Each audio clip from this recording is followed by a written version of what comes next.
Ai, ndinotenda Mwari wangu. Ndinobva kuMozambique. Ndinogara pabranch Mhando. Mai Mtungamiri. Haleluya. Chandinotenda inini ndinotenda kuti Mwari wangu wandibatsira. Honde yatakarwa ihombe kubvira October. Pa 10 October ndakarwarirwa nemunina wangu zvekuvhungurwa zviye nokutakurwa kuenda kuhospital. Ndikamhanya ndikaenda nazvino ndichiri musango.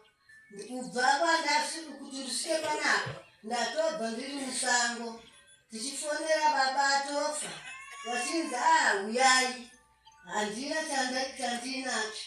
Ndobva ndasvika shuwa tasvika paDarwin tayamurwa.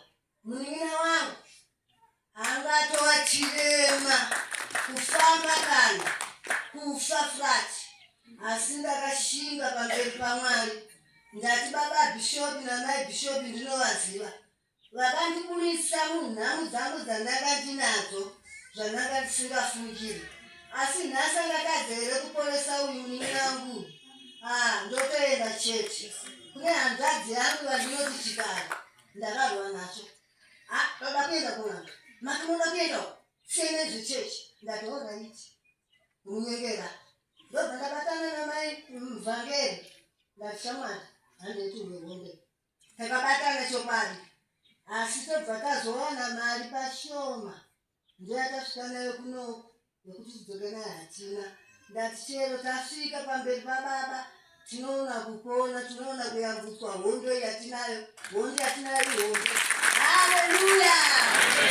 Haleluya.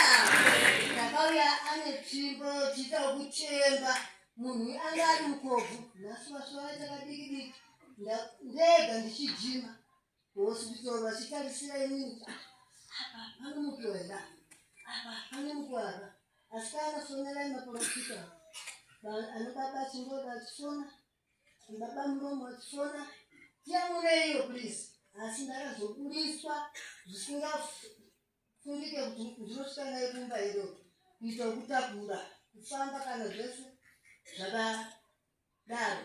Svika nhasi uno ndasvika pano ndinoona wakusumudzawo gumba.